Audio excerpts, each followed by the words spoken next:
I've been a fan of The Simpsons for as long as I can remember. Like most fans, I've heard the urban legends, the so-called lost episodes that never aired because they were too dark or disturbing. I always dismissed them as internet creepypasta. But last month, I came across something that changed my mind.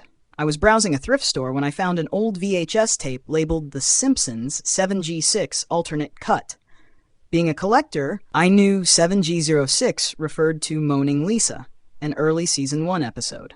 Excited to see a potential alternate version, I bought the tape and rushed home to watch it. The tape started normally with the show's iconic intro, but something felt off. The colors were slightly muted, and the music seemed slower, distorted, like a warped record. When the title card appeared, it wasn't Moaning Lisa. Instead, it read The Mourning Family. The episode opened with the family sitting silently on the couch, staring blankly at the TV. The usual bright animation was replaced by a grainy, almost hand-drawn style. The room was dark, lit only by the flickering screen. No jokes, no music, just eerie silence. Homer suddenly spoke, his voice unusually flat. "It's time," he said, standing up. The family followed him, moving robotically, their faces devoid of emotion. They walked outside into a night drenched in red light, like the world was on fire. They reached Springfield Cemetery, where a single grave was freshly dug. The tombstone read, "Simpson." The family gathered around the hole, and one by one, they began climbing into it. First Maggie, then Lisa, then Bart. Marge hesitated, but eventually followed. Homer was the last, standing at the edge, looking directly into the camera. His eyes were hollow, black voids. "I'll see you soon," he said in a guttural whisper. Then he jumped in, and the screen cut to black. Shaken, I thought the tape was over, but after a few seconds, the screen flickered back on. The camera zoomed in on the grave, now filled with dirt. Slowly, the perspective panned down as if traveling underground. The screen grew darker, the soil compressing into a suffocating black void. Suddenly, there they were, the Simpson family, huddled together in a tight space, pale and lifeless, their eyes wide open. They were staring straight at me. The TV emitted a low hum, growing louder and more distorted. Then, Homer spoke again, his voice crackling with static. "Don't watch alone." The tape ejected itself, and my TV turned off. I couldn't bring myself to rewatch it or even keep the tape. I tried throwing it away, but the next morning it was back on my coffee table, as if I'd never touched it. I don't watch The Simpsons anymore, and every now and then I hear Homer's voice echoing in my house, whispering, "It's time." My night watchers, my loyal followers, loved watching me dive into horror games. I thrived on the thrill, the jump scares, and their endless dares in the chat. Nothing scared me, or so I thought. That night, I decided to play Spectre's Call, a game I'd found on a sketchy forum. It was rumored to be cursed, but I figured it was just another urban legend. The night watchers went wild when I announced it. They loved a good scare as much as I did. The game loaded with a black screen and distorted whispers. Then a single line of text appeared. "Find what's hidden." Creepy, sure, but nothing I couldn't handle. I guided my pixelated character through dimly lit hallways, picking up notes about a missing family. The sound design was unnerving. Low drones, distant footsteps. My chat started buzzing. "What's that noise? Did anyone else hear that?" Then my webcam flickered. I froze. "Huh, weird," I said, laughing it off, but the chat blew up. "Emma, behind you." I rolled my eyes. Nice try, guys. I'm not falling for that. But as I glanced at my monitor, my breath caught. In the faint reflection, I saw it, a shadow, tall and still, standing behind me. I whipped around. Nothing. My room was empty, just like always. The chat was going nuts. "We swear we saw it. Check again." To prove them wrong, I switched to my room cam. The feed showed nothing unusual, just my cluttered desk, my chair, and the dim glow of my LEDs. See? You guys are messing with me. But deep down, I couldn't shake the chill crawling up my spine. I returned to the game, only now it felt different. The hallway in the game stretched longer than before, and the whispers grew louder. Then the screen froze, pixelating into static. And that's when I saw it. Not in the game, but in my webcam feed, behind me clear as day. A figure, impossibly tall, with hollow eyes and a face stretched into a grotesque grin. I couldn't move, couldn't speak. The chat exploded. "Run!" "Oh my God, Emma! Get out!" But before I could react, The figure leaned closer to me in the webcam, its smile widening. My monitor blinked off.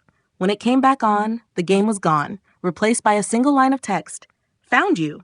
I've stopped streaming, but every night as I sit in silence, I feel it. The weight of something watching me from the dark corners of my room. And sometimes I catch glimpses of it in my reflection. I've always loved collecting art, but I'd never heard of the Hollow portrait until I stumbled upon it in a dusty antique shop. The shopkeeper didn't know much, only that it had been passed down for generations and supposedly brought luck. The painting was unsettling. A young woman in a pale dress standing in a foggy forest, her eyes wide and lifelike, as if she were silently pleading for something. Intrigued by its eerie beauty, I bought it. When I hung the painting in my living room, it seemed to fill the room with a strange energy. At night, I often felt as if someone were watching me. I chalked it up to my imagination. The first truly odd thing happened a few days later. I woke in the middle of the night to a faint tapping sound. I followed it to the living room, where I found the painting crooked on the wall, as if it had been pushed. I straightened it and went back to bed, but sleep didn't come easily. The tapping became more frequent, and then one night I heard it louder, coming from inside the painting. I stared at it, heart racing, and swore the woman's position had shifted. Her head was tilted slightly, and her hands were no longer at her sides.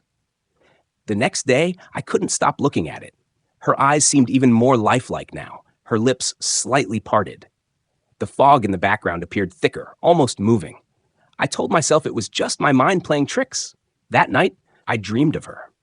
She stood at the edge of my bed, her eyes wide, her mouth whispering something I couldn't understand. When I woke, my bedroom door was open. The painting was waiting for me in the hallway. I didn't put it there. I didn't even remember moving it. The woman's hands were now pressed against the canvas, her face closer to the surface. The fog in the background seemed to creep out of the frame, tendrils curling into my walls. Panicked, I decided to get rid of it. I took it to the backyard and set it on fire. The flames licked the canvas, but it didn't burn. The woman's face twisted in anger, her hands clawing at the edges of the frame. I stumbled back, horrified. When I returned to the house, the painting was back on the wall, her expression calm, but her eyes darker, emptier. Now, every night I hear footsteps in my hallway. I see the fog creeping under my doors. And in the painting, the woman grows closer to the edge of the frame, as if she's trying to step out. I don't think I'll be here when she does.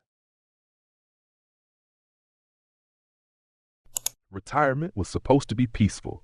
For me, a retired Navy SEAL, that meant long days fishing on the lake and nights spent under the stars.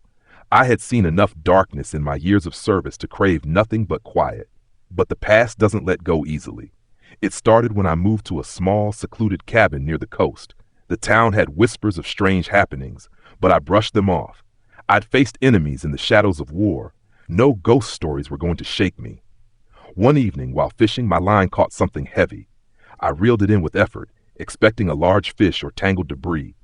Instead, I pulled up an old, barnacle-covered dog tag. The name was faded, but the words USS Charon were unmistakable. A chill ran down my spine. The Charon was a ship from my past, one that had vanished during a covert mission years ago. No survivors, no wreckage, just gone. Holding that dog tag felt like holding a piece of that mystery. That night, I couldn't sleep. The sound of the ocean outside seemed louder, closer. Around midnight, I heard a faint knock at the door. I grabbed my sidearm, instincts kicking in, and opened it. No one was there, but the dog tag was on the porch. I was sure I'd left it on my desk. Now it was wet, dripping seawater. A deep unease settled over me. The knocking returned the next night, louder and more insistent. This time, I didn't open the door. I watched through the window instead. In the moonlight, I saw them, figures standing at the edge of the waves, their silhouettes swaying unnaturally. I could make out their uniforms, tattered and soaked, but their faces, they weren't human. Their eyes glowed faintly, like dim lights beneath the ocean's surface.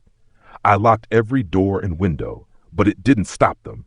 The knocking continued, followed by whispers, garbled, watery voices calling my name. The next day, I researched the Quran, desperate for answers. Buried in old naval records, I found it. A report of an experimental deep-sea mission gone wrong. The ship had descended into a trench where something unexplainable had been encountered. Classified, of course, but the surviving notes hinted at madness, whispers, and things that should never have been disturbed. The knocking became pounding on the third night. I didn't wait to see what they wanted. I grabbed the dog tag, drove to the shore, and threw it into the ocean. For a moment the waves went silent, and I thought it was over, until I turned around and saw them standing on the beach. They surrounded me, their hollow voices overlapping. "You left us." The next thing I remember, I woke up on the sand at dawn alone. The dog tag was around my neck, clean and polished, as if it had never been submerged. Now, every night, the whispers return. The figures linger at the edge of the waves, waiting. I know they want me to join them. And one day I think I will.